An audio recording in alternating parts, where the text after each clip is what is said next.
non-PV, whoever it may be. Okay. But central receipt date is the rate when the pharmacovigilance department is aware of this adverse event report. Okay. So initial receipt date is important because based on this initial receipt date only, the regulatory clock starts, which means based on this date only, if the case is reportable, we calculate the date of reporting of the case, because like we have a 15 days report, like we report the case in two fashion, like expedited manner as well as periodic manner. If there are certain criterias, the case would fulfill.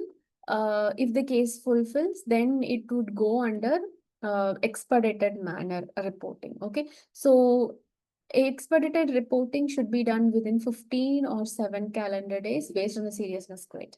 Okay, so that 15 or 7 calendar day starts with this initial receipt date. So we calculate the date of reporting only from the IRT. Okay, we do not consider central receipt date for regulatory purposes. So for all regulatory purposes, we use only IRD. Otherwise, it is called as initial receipt date or day zero. Okay, say now, for example, this case is reportable. It is 15-day reportable case. Okay, so the IRD is 13th October.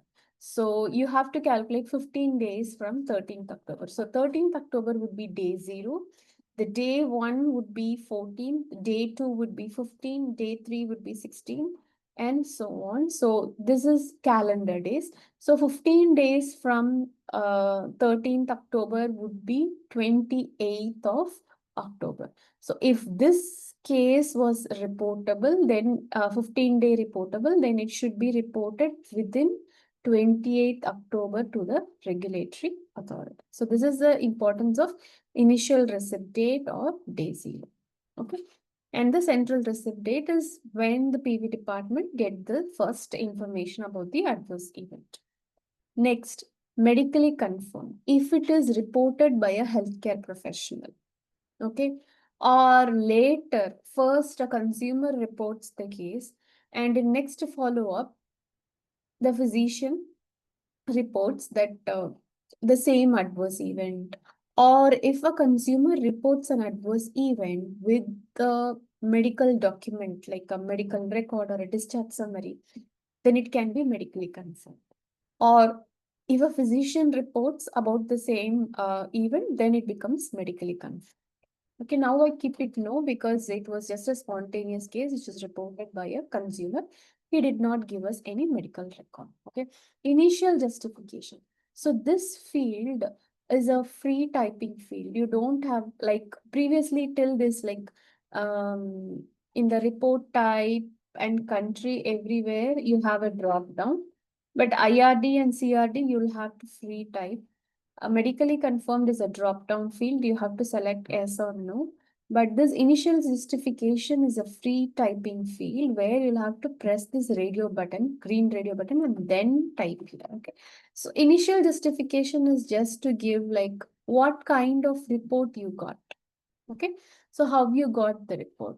So basically we just used to write the form. So we got the report through serious adverse event form or an adverse event form. So I just type here. Serious adverse event form. Okay. And then click OK. That's all. Okay. So this is about the initial case. So when you get the first initial case, this is how you populate the general information. Now coming to case classification, this is also a drop-down field where if you click the drop-down, you will have lots of classification. So why we have case classification is sometimes if the pharmaceutical, they want to extract specific cases, then they can run the listing, they can run the report based on the classification and only that. See here, there is a case classification of individual patient. Or okay, let me delete the first case classification.